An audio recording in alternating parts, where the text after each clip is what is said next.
everybody. Welcome to the intro to episode number 24. My name is Phil, and I'm back, bitches. And I'm Chris, and I'm still here, bitches. Yeah, I guess that was okay. Yeah. Today, on the podcast, I had some beef with the last episode that I wasn't here on, so I had to clear the air. Yeah, he sort of has an angry nerd rant editorial to do about last episode. But that's fine. I'm just trying to give it a poppy title. Sure. And then after the angry nerd rant, we talk news. Yep, and then I give my impressions of the recent Evolve beta. Yeah, not the alpha. Not the alpha. Then I do my final impressions to Thomas Was Alone. And then I hit you up with my final impressions of Sunset Overdrive. And then, of course, I do things in reverse. Then I give you my first impressions of a game called Stranglehold. Subscribe to us on iTunes. Follow us on Twitter. You know the name. Yay.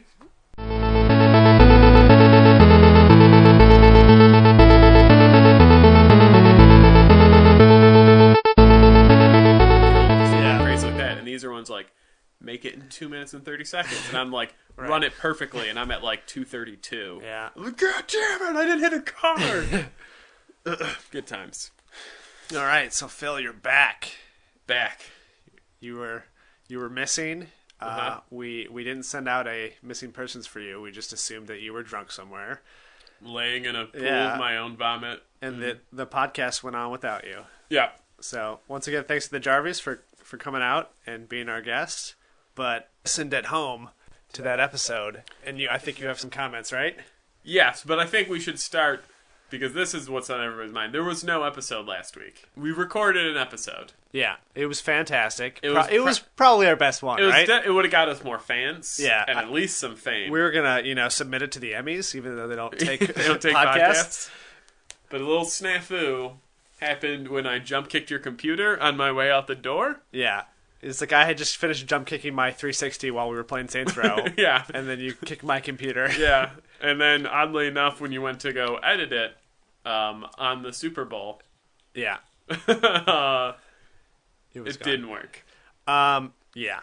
And then, oddly enough, it was blizzarding here, so I couldn't immediately you couldn't just come over, hop over. Yeah, there was like 15 feet of snow outside.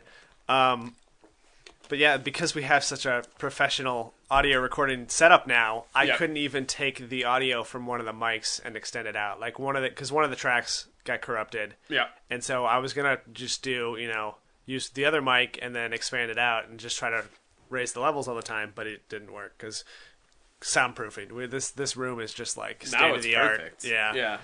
If someone was to come in here, they'd be like, "Oh my God, is this where Casey Kasem does his show?" Yep. They're like, yeah. Yeah, it is, since he's dead. It's where he did do his show. Idiots. But okay. Yes, I did listen to the episode. Yeah, by the way, I'm Chris. I mean, we forget to do that. I mean, I forget to do that now. I feel like you guys get the point. Yeah. Plus, we say it in the intro. Who cares? So, yeah, whatever. Who cares what my name is? I did listen to the episode. I thought it was terrible. I thought it was maybe one of the worst episodes I've ever heard. Right. I mean, that was the feedback we got from the fans. Yeah. There's a lot of angry social media going on this week. If I'm not available, I just don't think you should do episodes. Because that's fair. Well, when you're not around, nothing exists, right? Yeah. So I mean, my cats are still alive. Yeah. I don't know if that's doing anything. Yeah. But I did have some things. I took some notes. I'm a professional now. Yep. I have a notebook. You can hear it as I squeeze it. I didn't add that sound effect in later, guys. That's real time. That's real notepad. So, I'll go in reverse order of your podcast. Okay, good. You played 3-word pitch. Yep. Without me. Mm-hmm. First mistake. And you came up with a vampire janitor game. Yeah. You played it. Well, he was a janitor at a vampire high school. Let's get the details straight. I mean, we're trying to sell this game. I remember at the end, it was a perspective switch where sometimes you're playing as a janitor and sometimes you're playing as a girl who is becoming a vampire. Right. So I believe that's what you guys settled on? Yes. And the first thing that came to my mind, one of the words was steady, if I believe my memory there was like serves precaution me correctly. and steady.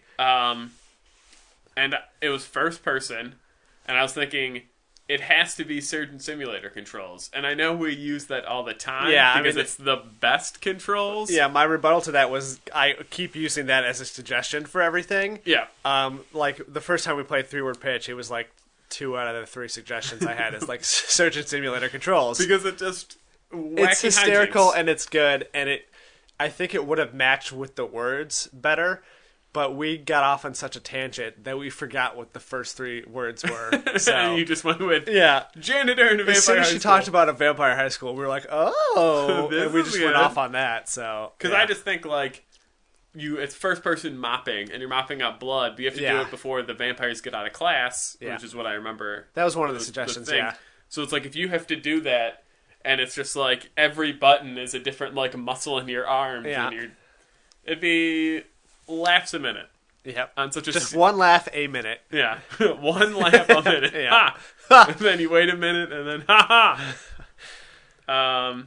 So that's what I had for that. Okay. Part 2. Also a notebook. Yeah. You guys talked about playing the Die Hard arcade game. Yeah.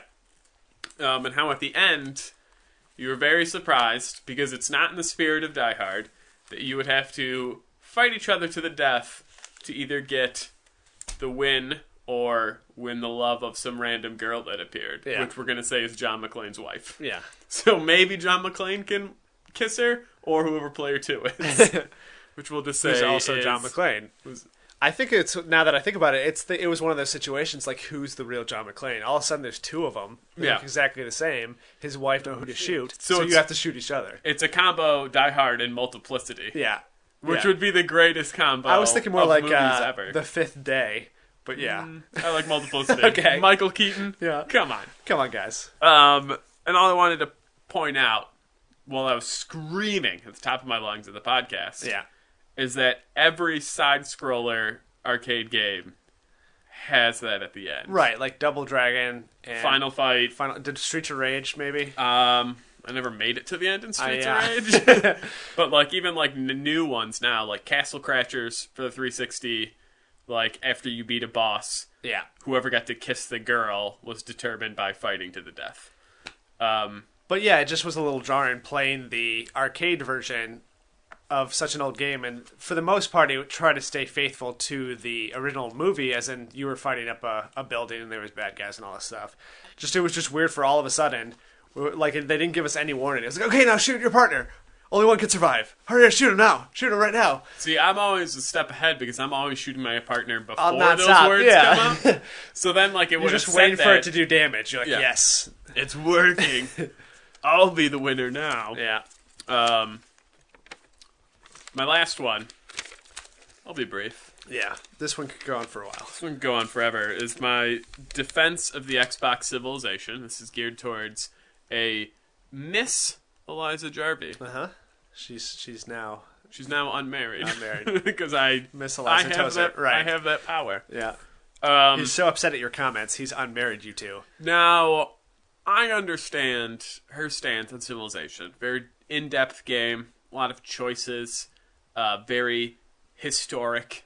I mean, it's right down to the fact that you don't get the alphabet until the year 2005. Yeah. I mean, it's... I understand it. And going from that to an Xbox version, which is a simplified version, where games don't last 9 years of playing them, they can be finished in 2 hours, might be a bit jarring. But I think to shoot it down so hard without ever having played it, it just hurt me. Eyes. It just hurt me. Because I enjoy Civilization Revolution for the Xbox. Caitlin enjoys Civilization Revolution. And I'm just saying, if you're shooting down that, then you're shooting down our love. Yeah. So I hope you're happy. Yeah. It's almost Valentine's Day, and you killed another marriage. Yeah. Another one. Yeah. Well, she's unmarried because you unmarried them, and now she unmarried killed you too. Exactly. Yeah. So, I mean, like, I'll let them borrow it. And sure, it doesn't have Leonard Nimoy saying things in nice voice. Like talking. IMC Man.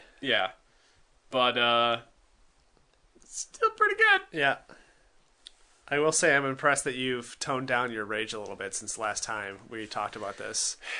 Well, I mean, we got a lot to get to. Yeah. You've had some more time to cool off about it, I think. Yeah. Or forget just what I was mad about. But I'm not done talking, Chris. Okay, good.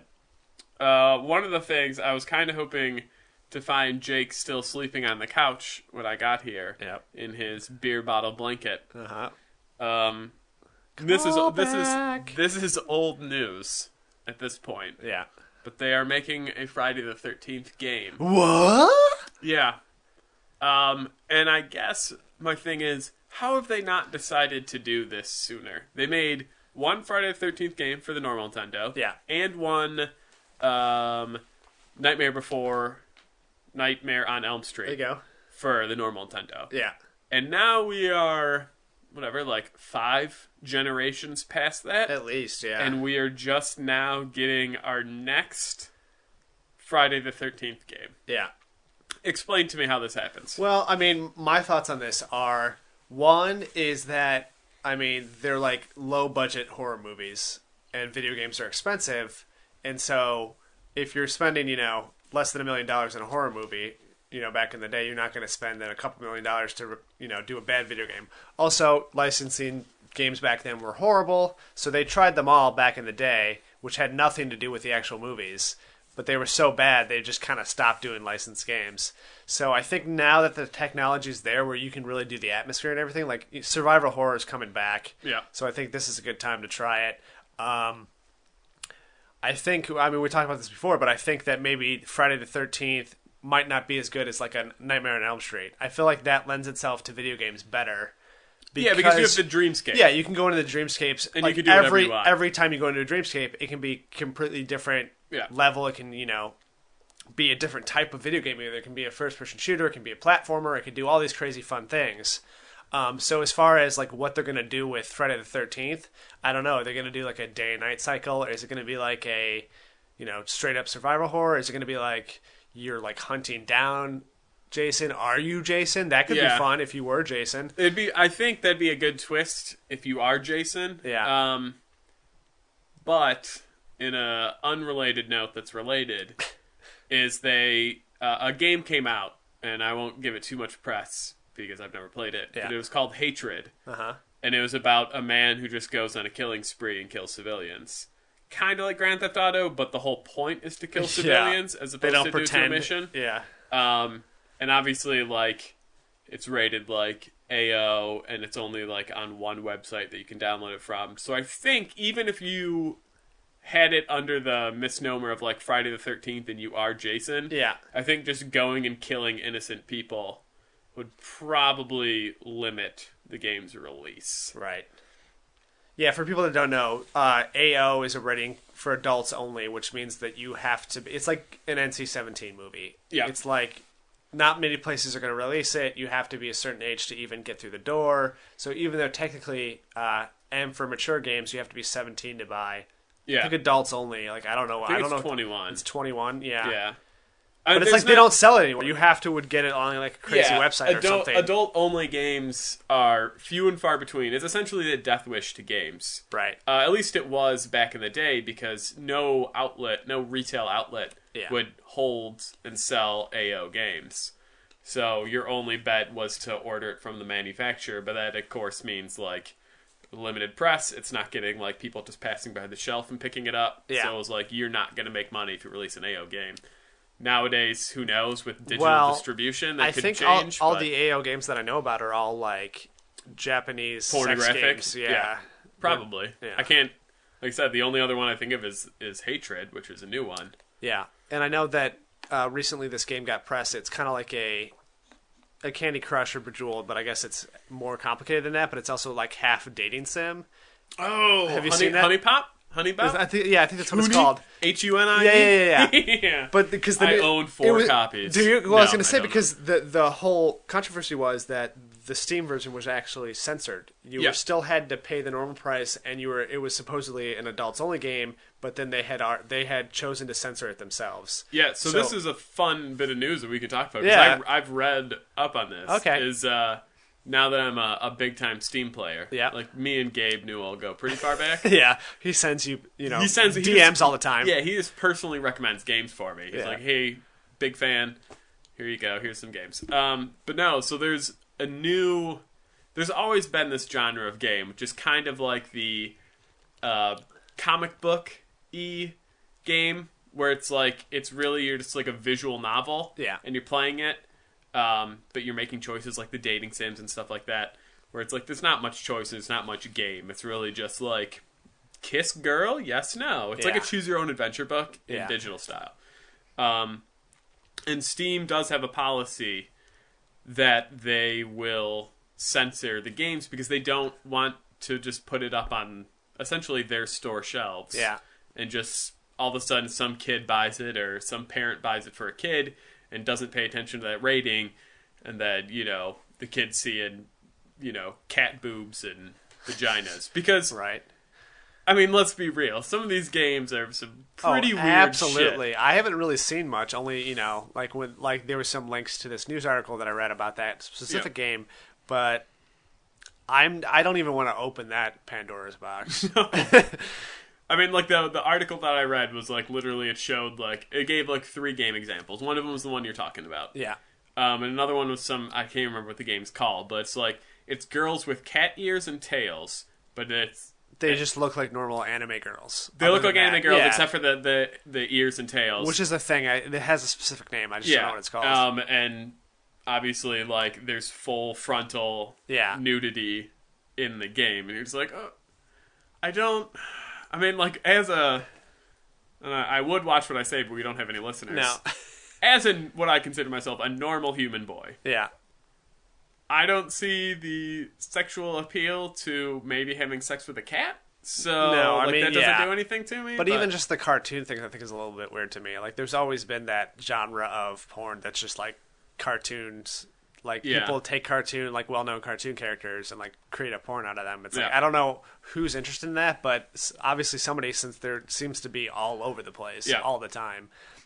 But, like, the one game, Henny Pop or whatever it's called, it's like, you basically are just doing this little puzzle game, and then on the side there's an animated character that's, like, moaning the whole time, because technically you're getting points for seducing her, when you connect 4 hearts together. And then she's like, oh...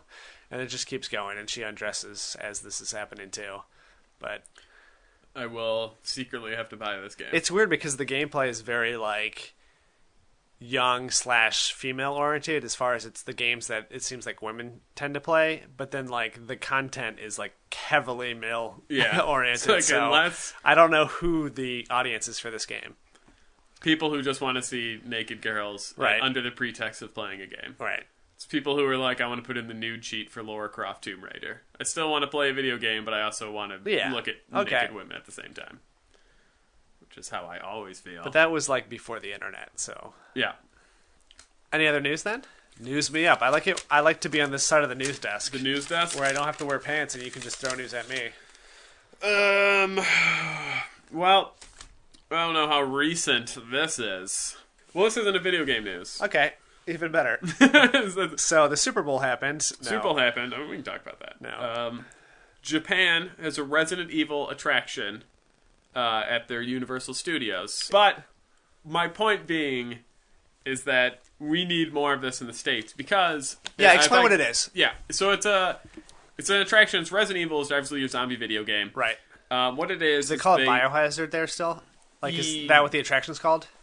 In Japan, Resident Evil franchise is called Biohazard. So it's probably called something like that. Or Umbrella Town USA 447. Why USA? No. Raccoon City.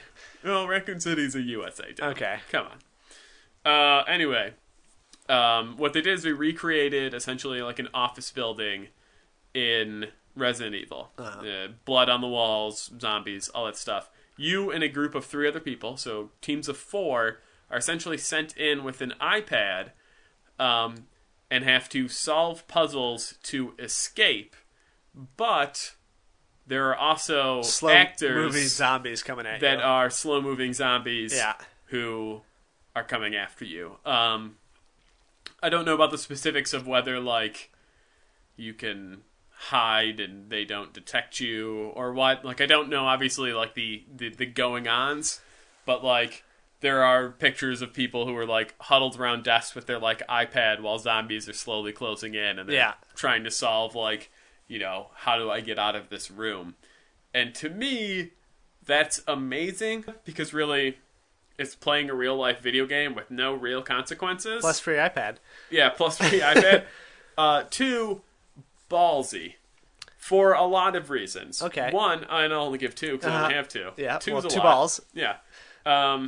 1, I've read so much about haunted house actors that just get the shit kicked out of them. Yeah, they get punched in the face constantly. Yeah, or like if they're female, like just groped and yeah. molested. So it's just like, if you scare somebody who doesn't want to be scared by grabbing them, or popping out of a laundry chute or whatever the hell is going to be in there. Zombies do that. They love laundry. You're going to get the shit kicked out of you, and then probably that person's going to be kicked out of the attraction. But you're probably going to get punched. I feel like the culture is different in Japan, where I don't think that's an issue. As a big I don't issue? think, especially if you go into this thing knowing, okay, there's going to be zombies slowly coming at you. Well, you go into a haunted house in America knowing that I you're know, but expected to it's have drunk people... idiots. Like America's stupid. That's true. So I feel like because it's such a sort of isolated environment, like you know what you're getting into, and because I think they're like slow moving, it's less about jump scares, more about they're kind of your time clock. Yeah, a visual time clock of them coming at you. I'm not sure too how you interact with them. Is it like a touch, like a tag and you're out sort of thing? I think it is. I don't think that they're not going to grab you because they're going to be covered in blood and stuff like that. And they obviously don't want to just ruin people's clothes. So I imagine it's a touch you're out. It might not even be a touch you're out. It might just be like, if they get to a certain point, they just say like a whistle's blown and they're just like, your team has been killed. Yeah. But my other issue is the iPad issue, is because I just have to imagine that you're going to go through a lot. They're going to get dropped. They're going to get gunk on them. Like, they're not going to be functional touch screens if you have 500 million people going through this thing, wiping their snot and, trying to figure out puzzles and fast paced. Yeah, I mean, I don't think they made this for, like, it's not supposed to be a moneymaker. It's not, I think it's just trying to get people there, get people excited and interested. I think it's just a cool idea that they decided to go with. It's not like, oh, we're going to make $1 billion giving people iPads for a couple minutes as they run away from zombies. But they could. Yeah. Yeah, I mean, I talked about this before. I won't go too in depth, but I was a little bit upset when I first heard the news because the first time I went to Halloween Horror Nights, which was like 2004, 2005, whenever it was in LA, I had a similar idea about a sort of haunted house / zombie interactive experience where you have to get from point A to point B with zombies chasing you. My idea was a little bit more, you would interact with the zombies a little bit more. It wouldn't be more like they're just slowly chasing you. It would be like you would have to deal with them more directly. But I don't want to give away any of my patents. You'd have to actually hack off an actor's arm. Yeah. Because they'd give you a real machete to get through the obstacle course. Right. I mean, it was people that were on death row, so it was cool. You could do whatever you wanted. And if they could snatch 3 kids, they got to go free. Yeah. Yep, exactly. So it's like a win for both sides. Yeah, because, there's the conversion of 3 kids equals 1 person, so it's like they gave up the kids' lives for their own sort of thing. Bingo. Yep. And those kids actually have to serve the sentence on death row. Yeah. Well, free room and board. But I mean, it's split between the 3 of them, so it's only 30 years apiece. Oh, that's not too bad. Yeah, I would have signed up for that. You wouldn't even had to snatch me. I would have just volunteered at the door. Yeah, free food. Yeah. Chance to be in prison. Yeah, come on. It's like you get to work out as much as you want. Yeah, nothing bad can happen to you in prison. No girls with cooties are around. That's true. Still feel that way. Just hang out with your bras. Okay. Any other news? The HoloLens you guys talked a little bit about. Yeah, we talked about the HoloLens. I guess I will sum my whole point up as this. It's impressive, but I feel that from a gaming standpoint, it is going to be laid down quicker than the Kinect. Yeah, and my point was that as a sole gaming device, I don't think it's going to go that far. But I think because it has such far-reaching implications in other aspects, like, technology and engineering and just cool media and entertainment, that I think that the innovations will come from those areas that will then help the gaming aspect of it out. Like if they were like, hey, this is the new Kinect, we're selling this HoloLens as a video game expansion, then they'd be like, no, that's stupid, it's not going to last. But because they're kind of just being like, hey, this is awesome technology, use it however you want, in any ways you want. Yeah. I think if it becomes more a part of our reality, just holograms in general, then it might have some cool features to do with gaming. So it's not going to sell as a gaming accessory, but it might have some cool implications. And like we talked about it before, like if they sort of implemented it as a almost like what was it called, Luma Room. Luma Room. Yeah. So Microsoft had this little thing which was a projector that you would attach to your video game console or whatever, and it would project then in the room that you were in certain things. So whether or not it was expanding the TV screen, so there was like explosions on the side, or like the wall looked like the wall of, wherever you were, if you were in like Pandora from Borderlands and stuff. Yeah. But the coolest thing was that like it also was able to scan the objects in the room, so you could have like falling snow and it would, accumulate on the floor and on the shelf and all that stuff. So that was really cool. I guess they never really took it anywhere past a tech demo, sort of like proof of concept thing. But if they were to implement like, some sort of holographic menu systems or other things in video games, it could be fun. Yeah. I mean, I think it's just it'll be the type of like, I'm just talking video games. Right. I agree with you. The aspect outside the world of video game is ever reaching. They have demos of, people working on, like you said, engineering and like taking apart like virtual objects and putting them back together to kind of see where the pieces go. Yeah. From a video game standpoint, it'll be tough to kind of have that mix of like, okay, this part you can HoloLens, but at the same time, people still always want a controller in their hand. Oh, I don't think it would ever replace a controller. Yeah, but I'm saying, so it'll be tough to be like, okay, here's this part of this right side of, whatever, this holographic, and look how cool that is. But at the same time, like, you're still just like, have to take the glasses off and because you're getting dizzy and you're just like, all right. I mean, obviously, yeah, they have to figure that stuff out. Yeah. But I think it would be cool if you were playing like a game, and you brought up like a real-time menu or weapons wheel or anything like that would just appear on your lenses rather than on the TV and stuff. So that could be fun.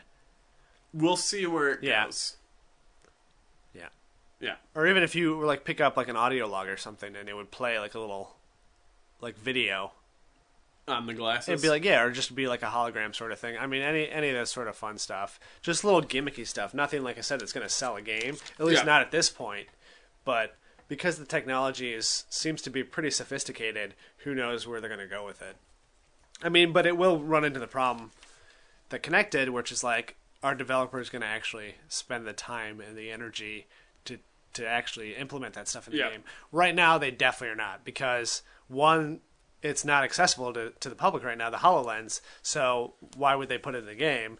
And if it costs, $300-$400 for a pair of glasses, what's the price point going to be? Until the install base is, millions, they're not going to start developing. I mean, because they even just try and do it with the second screen, your Google Glass. Yeah, and they're just like, that was I remember like a big feature that they were really pressing, and then when all's said and done, they're just like, okay, 3 games. Yeah. 3 games have it, because we kind of realized that not everybody has. Everyone, like, people have tablets now. That's not a new thing. But not everybody wants, like, the multi-screen, like, okay, my tablet's my map, and my screen's my in-game, and then my phone is going to get me text messages from the game. Yeah. Like, all right, calm down, people. My last newsy. PlayStation 4 had a limited edition, kind of a 2-part newsy. Okay. It's a 2-parter.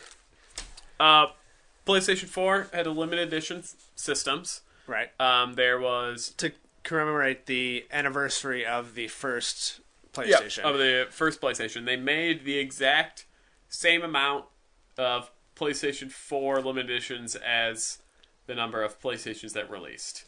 I couldn't give you a number, but it's like something like, 1,200. 12,500? Yeah, something like that. Each one was numbered with which one it was in production. Yeah, serial number. And so Sony auctioned off for charity. Yeah. The number one console has number one on it. First made, supposedly. And it sold for the equivalent of $128,000 US. Yeah. All it had going for it, besides knowing it was a limited edition, is it was in the same color as the original PlayStation. It's a PlayStation 4. The only difference is it's in that original PlayStation gray. Yeah. There's no other, visual features. There's no other things that you get. Like playing the games, there's not going to be any difference than playing an actual PS4.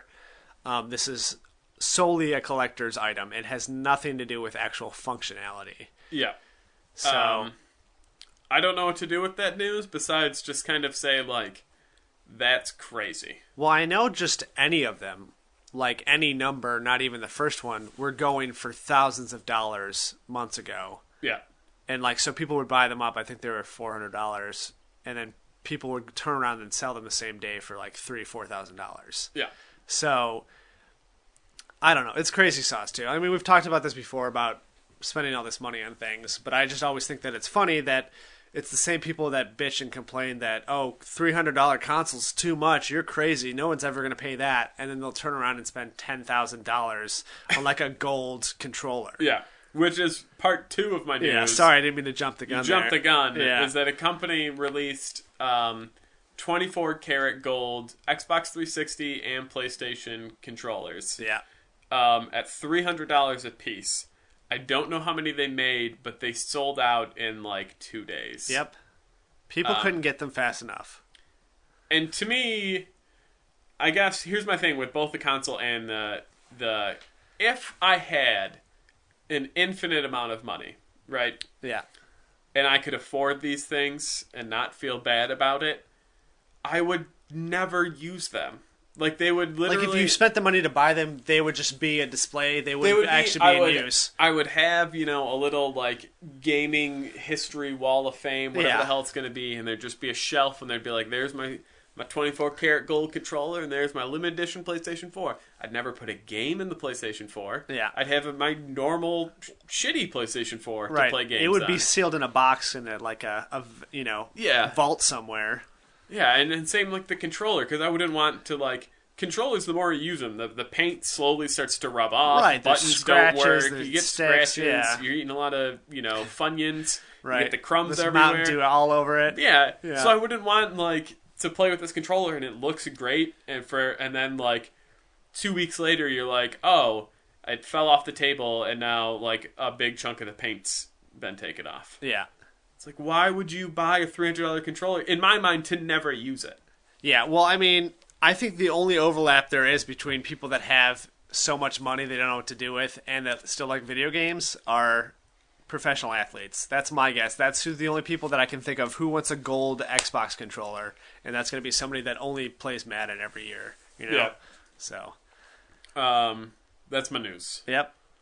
That was news. That was news. We'll play Eliza's little news clip. Yeah. Da-dun-da-da-da-dun. News. Did you see that there's new glitches for Super Mario? Yeah. Super Mario World. And now credits glitch. The credits glitch. Yeah. So now it's down to the last guy beat it in he was 1 minute and 25 seconds. Yeah. The record started off at 5 minutes. Then the first guy to do it on a console did it in 6:05, and then later that day he did it in 4:49. And then this one other kid beat the record 5 times in a week. He kept just getting better and better and better. So he can technically, I don't know what you consider beating the game, but he can get to the credits in under a minute and a half. I feel like we've had the debate of what constitutes the speed runs, and in obviously their mind it's start the game to credits. Yeah. That's beating the game. Yeah. Doesn't matter what happens in between. To me, you have to beat at least a level. Because this is the very first level that you do the glitch in. It's super complicated, and it's very impressive. I'm just impressed they were able to figure it out, let alone pull it off. So for this particular glitch, I didn't know that we were actually going to get into it, but you basically are rewriting the game's code as you're playing. So you're taking objects and you're taking particles and setting them in certain X and Y axes in the level to overload the memory to then just boot you to the end of the game. So there's like you have to, time things weird, and you have to do things exactly right. Yeah. You have to place objects, do all these fun, crazy things, and there's actually different techniques. Like the kid that beat it in the record has a different way of doing stuff, and he did things in different orders and stuff. But once you get the whole mentality, once you figure out what's actually happening, then you can find quicker ways around it. I think glitches are fine. Like, it's part of the whole sort of thing. But at the same time, like, I feel like there should be separate categories. There should be like who beat this game start to finish, and who, beat the game using glitches. Like, I don't know exactly how you would divide it up, but like, I think this record, the speedrun record, should stand, but it should be like in a different category than somebody that played every single level and did every single thing they were supposed to do. Or even, maybe not even like, I don't know. Well, it's a can of worms, but it's just like, I agree with you. There should be something like, you've played at least the required amount of levels. Like, you've at least played all the bosses, because you can't skip the bosses in the game, or something like that. Not like, I collected every coin kind of bullshit, but it's just like, there has to be something from like, look how quick I can actually beat the game without dying, while beating the bosses, by playing the game the way the game was meant to be played. Yeah. And then category 2 is, look how quick I can get to the credit screen. Yeah. And in some games, you can just go to menu and hit credits, and then you win. Well, yeah. But, I mean, it's certainly two different types of speedrunning, and I think they're both valid. I just think they should be separated so both of them have a chance to do what they want to do. Yeah. Like, if you like to play the game super fast, if you've played Super Mario 100,000 times and you have a perfect route and know exactly what to do, like, I want you to be able to have a record for doing that awesome thing. Not because you can't beat the entire game under a minute legit, and all of a sudden, like, nobody cares that you're doing that. I still think that should be a record. But whatever. We don't speedrun. No. So... So many newses that just come into my head. Okay, go for it. All news episode. They're in conjunction with the speedrun. Resident Evil remake just came out. And there's a leaderboard. Another Resident Evil remake just came out. There's so many. I don't know, like Revelations 15 or whatever the hell it's on. And there's a leaderboard for how fast you can beat the game. And some kid found a glitch that lets him beat the game in 1 second. So he's at the top of the That's leaderboard. kind of impressive, because unless if he's setting up all this stuff before the game timer starts, to do a glitch in 1 second is still impressive to me. I don't... I think it was something like the game only records the time based on, like, when you complete it or something weird like that. So, like, I think it's something that he's getting to a certain point and then, like, somehow using some, like, save wipe or something like that. Yeah, he's probably using a Game Shark. And then all of a sudden, beats the boss and the credits roll. And then the game, like, goes to register when he started it. And it's just like, you started it 2 seconds ago. All right. So it took you a second or 2 seconds or whatever it is. And he was getting a lot of shit from people on the internet, just being like, well, you're ruining leaderboards. And then his response was like, listen...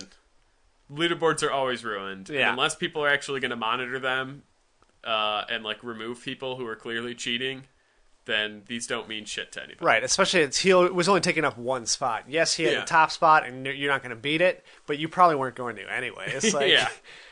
I mean, like, for me, like, games that have leaderboards like that, don't pay any attention to that. None of that shit ever means anything. As long as there's not stupid achievements for being the top of the leaderboards, like then, Kane and Lynch. Even those, I see those and I'm just like, that's never going to happen. I don't care. But there are games where it's just like, how many, like, what's your kills on the leaderboard? How many wins have you had? Just like, I don't care if I'm 1 or if I'm 1 million in one. Yeah, I mean, that means nothing. The only time I even look at leaderboards is when I am comparing myself with friends. Like, I just go to filter, change to just friends, and see where I stack up against them, because that's all I really care about. It's not like I'm going to even change the way I play or be more competitive. It's just interesting sometimes to see what everybody else does. Yeah, like, I beat Chris by 5 seconds on this level, but he beat me by 4 minutes on this one. Yeah. Like, what do I have to change on this level? Yeah. But yeah, that just came to mind when you were talking about the glitching thing. I guess, are you done for news then? I mean, I shouldn't even ask you because something else is going to come up. But a little bit more personal news is, like, we're now in week 4. I don't know how to exactly number it, but we've been doing the achievement contest on TA. Yeah. And it's been going for a while now, a couple weeks. What are your impressions of it? I I would love to spend this whole episode talking about this challenge.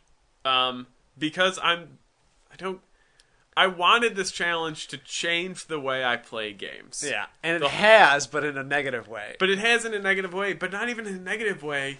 Like, it's not just like, I'm changing and it's like I'm playing worse games. Like, here's how I interpret negative is just like, it's forcing me to play like super shitty games just to get points. Right. What it's doing is it's taking my normal sporadic gaming playing and making it even more sporadic. Yeah. So I'll explain a little bit.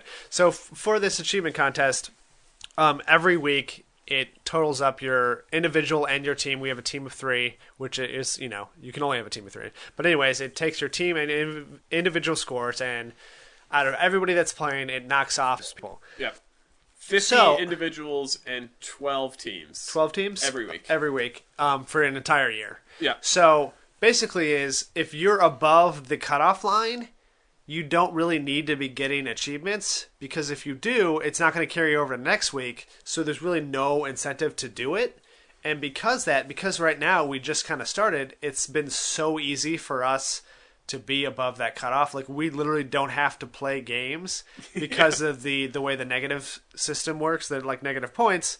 And we would still be on that cutoff. So both of us have kind of like stopped playing games, because after like Tuesday or Wednesday, it's like, I already have way too many points for the week. I want to save it for next week. Yeah. So not only am I not playing the games I normally would play, I'm not even touching games, because I'm like, okay, that's going to be my safety. That's going to be my fall games. Like, I got 5 or 6 games set up where I can get 1,000 points in a day if I need to. Yeah, that's the thing is, there was so much pre-planning for me. I mean, I didn't write anything down, but I have a whole wall where I'm just like, okay, I know I can get a lot here. There's so many games that I set up that could potentially be lifelines for me that I'm like, oh, okay, this is going to be tough. It's going to be tough. Like, going in, I thought all these people would join because that they're actually people who were trying to, that have a positive number. Yeah. And that's because that was over 2 weeks. Yeah. So another thing happened this week was there was a glitch on the website where it was registering users as private, and if they're private, 5,000, which we thought it was because of cheating and stuff. And so basically, if you had negative 5,000 points for the week, you couldn't, no matter how many points you got, it wasn't affecting your score, so you were going to get knocked out. So luckily, TA realized that, because when I went at 11 a.m., the cutoff. Yeah. But then we got a message saying, hey, we're going to extend this another week, so this week's cutoff is actually 2 weeks. So, nobody's going to get eliminated this week. Are they doing double eliminations? It's going to be 100 individuals and 24 teams. Okay.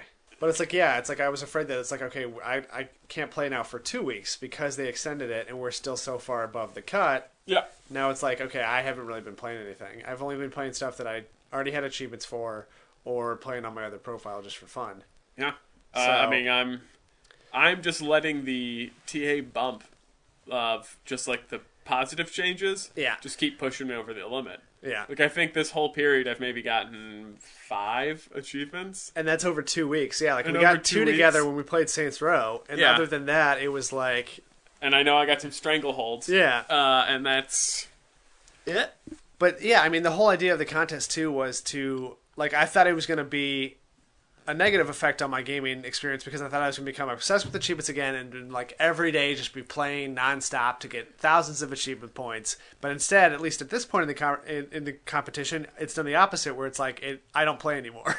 Yeah. It's I don't know if that's a good thing or a bad thing, but it's like, because we're playing the contest and because we're doing so well so easily, I'm just not playing. I mean, I know. Here's the thing, though. I think the difficulty curve is going to hit us, and it's going to hit us hard. Oh, yeah. When we hit that wall, like, maybe summer, I don't know if it's going to take that long. Yeah. But yeah, because once we get down to, like, 200 teams, it's going to be, like, 10,000 TA points a week. Yeah. At least. That's going to be the cutoff.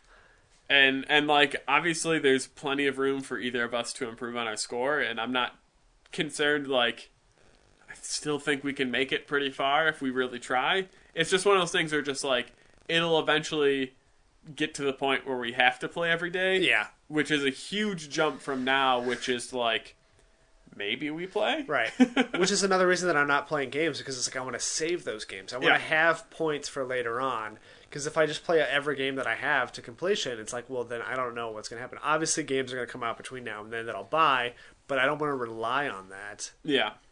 Also, I mean, our third team member is doing pretty well. Like, he doesn't give a shit about what's happening in the contest. He's just playing normally, which means he's also getting thousands of points right now.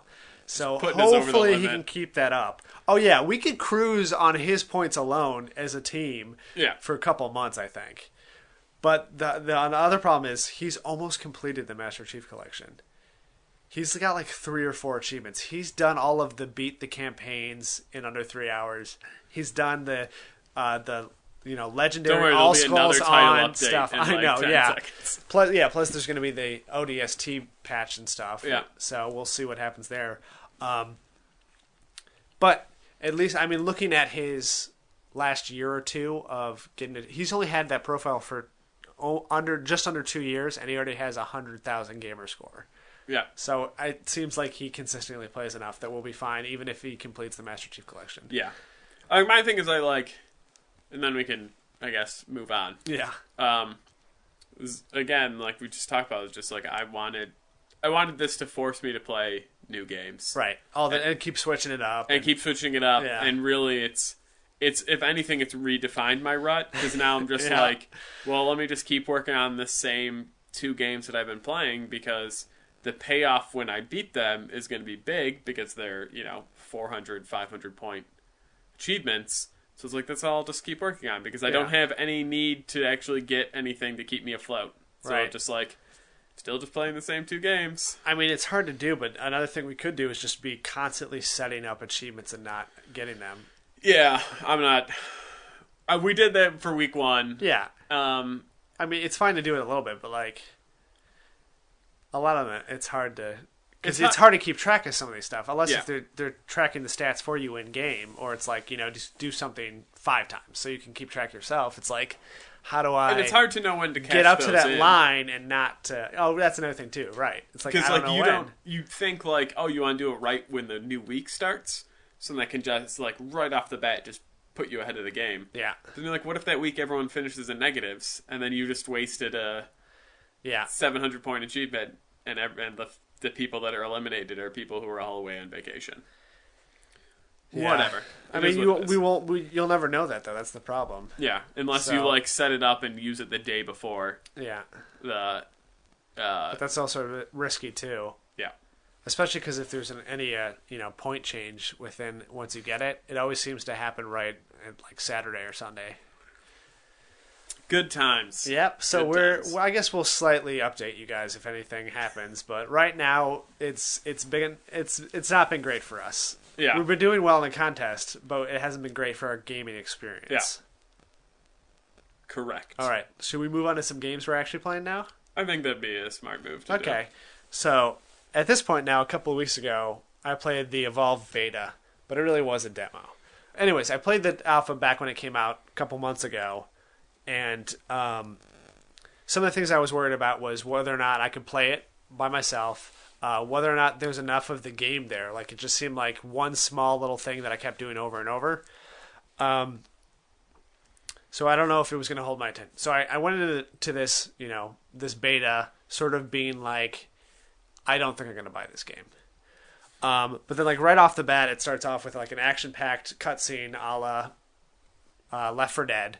Where it's all, CG, cinematics, fun actions. You see, all the hunters are down on a planet. There's monsters. There's fun stuff going on.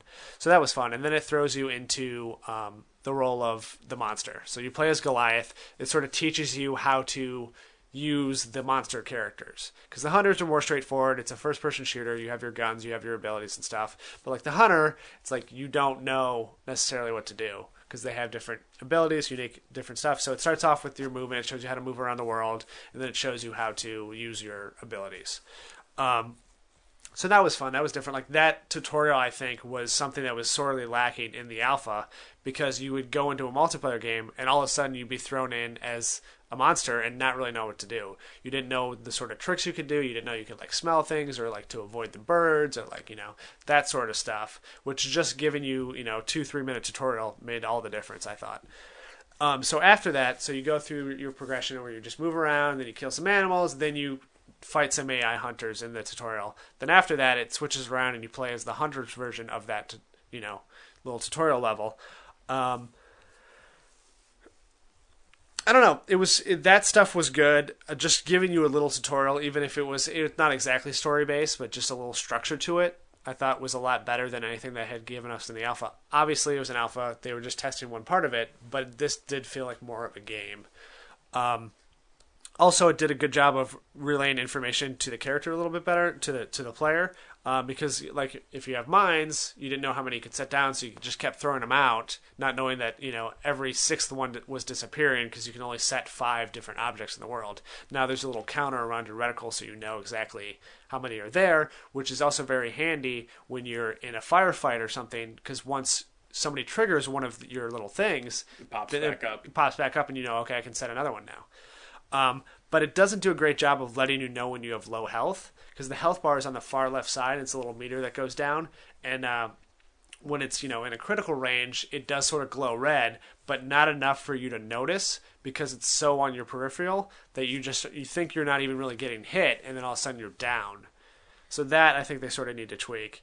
Also, one of the complaints I had in the alpha was that the maps all looked exactly the same, but luckily, from at least what I played in the beta, they sort of changed that up. So first level you get to play in is like a desert frontier town, which is cool. So there's it's all desert. There's little cabins. Things are on fire. So that was completely different than anything that I had played.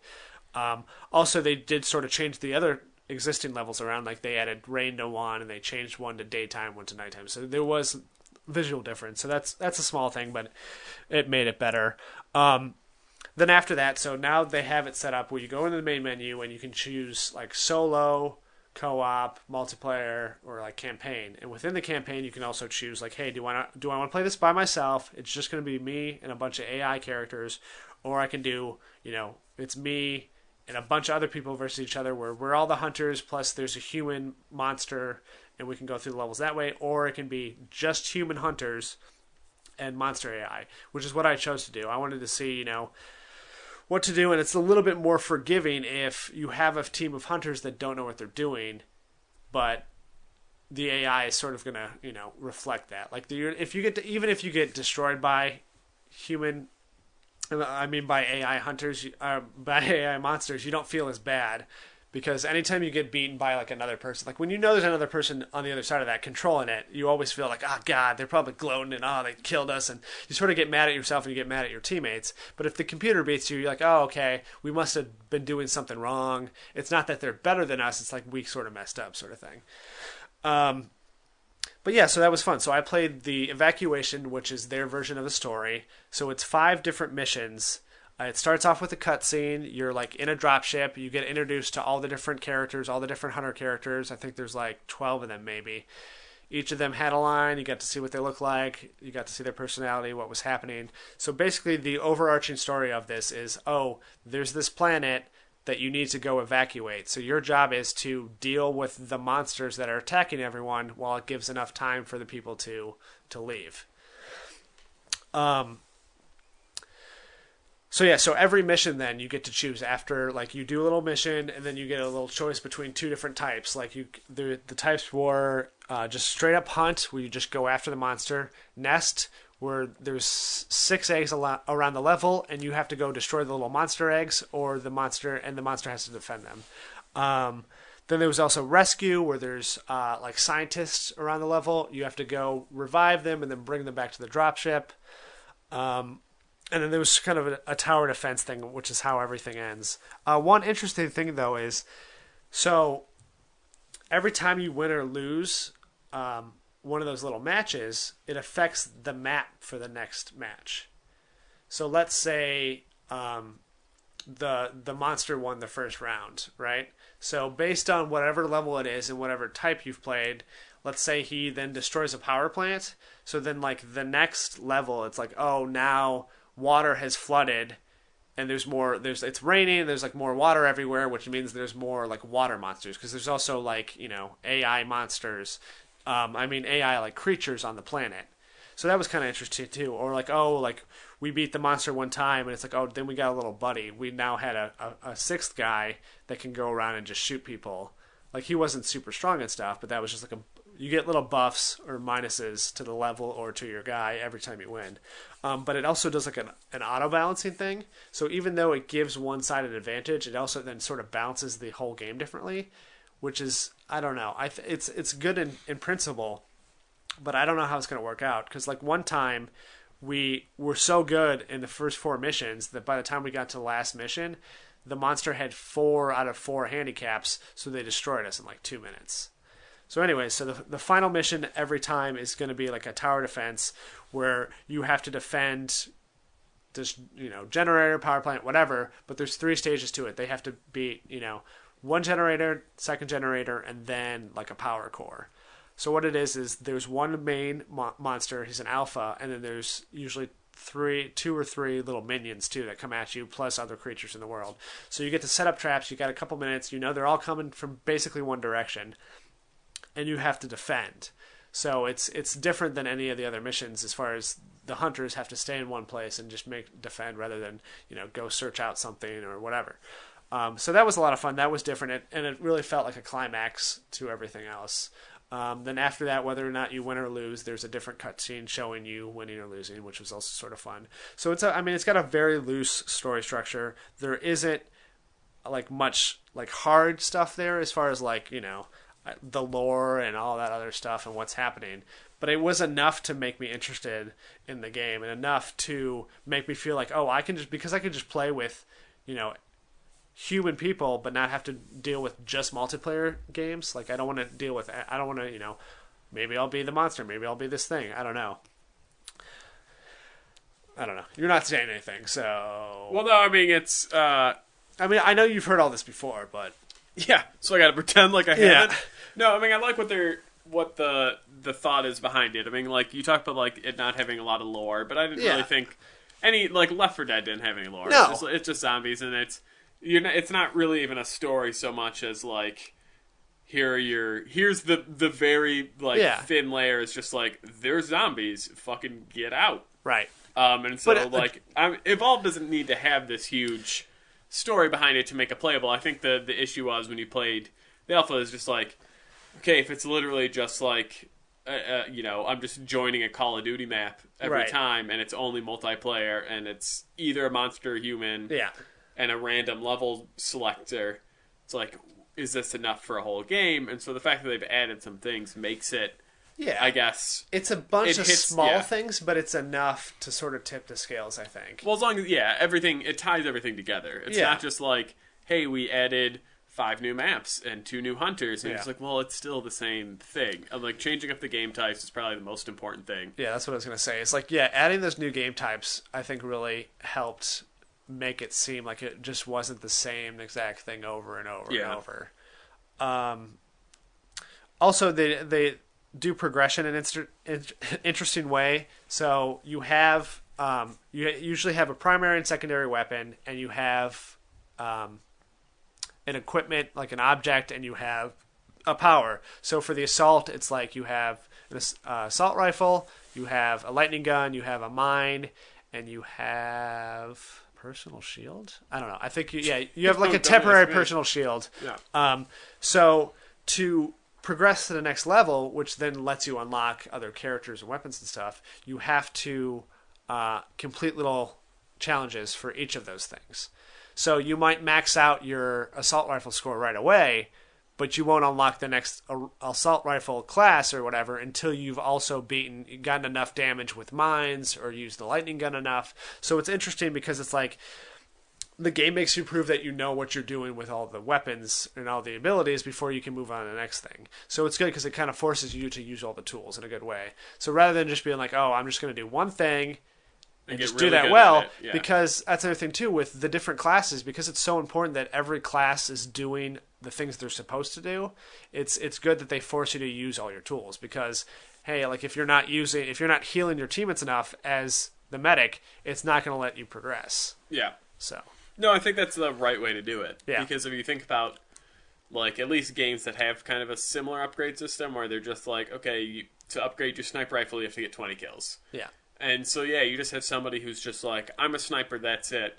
And yeah, they may have the most highest, personalized sniper rifle in the world, but if that's not, available, or they run out of bullets or whatever the hell it is, then they're completely useless. Yeah. And that force people to at least learn how to use the rest of the class, whether it's just like, oh, okay, now I know I can set mines here for the, tower defense, as opposed to just like, well, I'll just mow them down with my gun. It's like, okay, well, you're not really helping out your team, though. Yeah, because the only thing I see a problem with that being is that you're going to have people who are going to force themselves, because they want to upgrade, to use something that they haven't maxed out just to max it out. Right. I'm gonna try to get pistol kills because I need to. Yeah, so I need I'm not to get gonna. pistol kills, Yeah, I'm so not I'm actually only gonna try to use kill the monster. pistol. Yeah. Or it's like, I've maxed out everything but the lightning gun. Yeah. And people are going to just stick to that. And you're like, no, that's not what this calls for right now. Like, please place some mines. You're like, no, I don't want to get a single kill with a mine because I only need lightning kills. I mean, there's certainly positive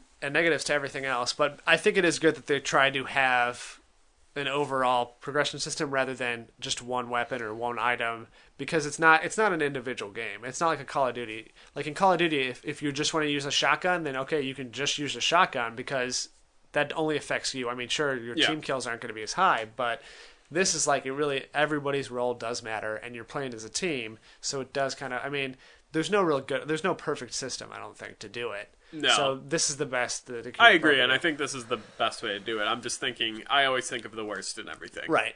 And I can just picture now, if you're not playing with a dedicated team, like if you know people, your friends, that's one thing. But if you just happen to sign on, you're going to get the one guy who's just like you said, like, I'm just working on pistol kills. So I'm going to kill all these smaller monsters, despite the fact that the big alpha is right behind to, killing everything else. But after playing the beta, I mean, this game would be absolutely great if you had 4 other people that bought the game. If you had 4 friends that bought the game, I would say this is like a must-have game. Like, this would be a great game. Like, if I was in like high school or college and all my buddies were playing too, like, this would be a perfect game. It's fun. It's co-op. It's like one thing, but like everybody has their roles. But I thought that I was able to play with randoms that didn't know what they were doing, and it still was a fun experience. When I jumped into multiplayer and just one guy didn't know what he was doing, the whole team fell apart. Like, you can't win. Yeah, it's a disaster. But because there's these other options, there's these other game modes, you can just play against, AI. I thought it had a little bit more life to it. So, I mean, anytime there's a game comes down to like 50-50 to a coin flip, the deciding factor is usually achievements. Yeah. And right now, just looking at the list, the achievements seem pretty difficult. So, I don't know. Because it's one of those things where it's like, okay, I may get some of these randomly while I'm playing just because I'm lucky. Because you can probably, I'm assuming you can get them against AI, which makes it a little bit easier sometimes. But it seemed like at least half the list I would have to boost on. And it's like, I don't want to have to rely on boosting to get these achievements. Yeah. I guess from what you've told me and from what I know, I agree with you. The game's like, if you have friends that all buy the same game together, then this is a great game. Yeah. But I kind of feel like, to me, I mean, obviously the simulators between Left 4 Dead are there. Yeah. It's just like, Left 4 Dead didn't have staying power. I got really into it when it came out, and because my friend had it, and we played at the same time, we went through all the campaigns, and there's only, four campaigns. Yeah. And then maybe we played it sporadically, like after we beat the campaigns. We took it online like once or twice, but I hate playing online, so that doesn't mean anything to me.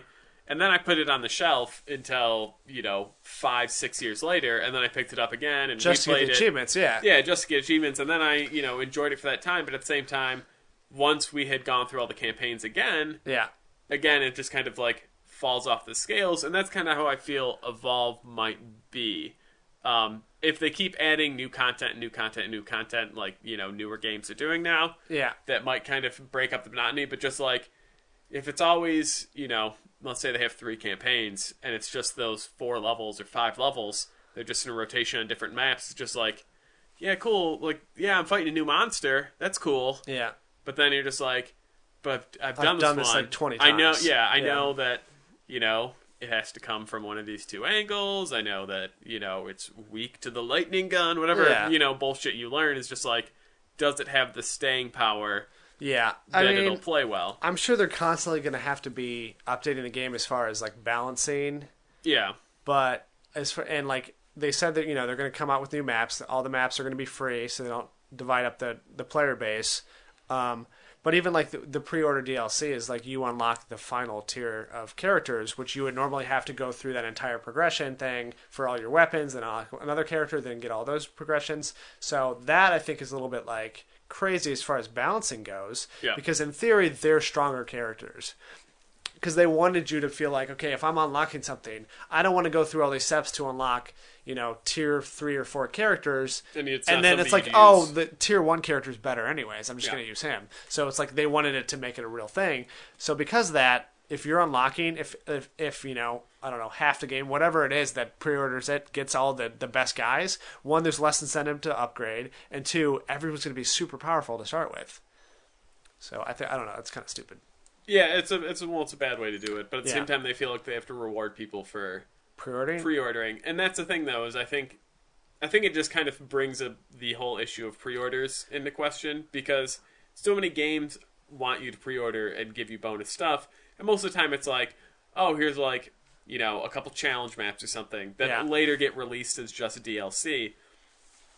And obviously people aren't really buying into that anymore. Like, games have been ruining because they've been coming out broken. Yep. And so people who are pre-ordering games are like, I'm pre-ordering a broken piece of garbage. Yep.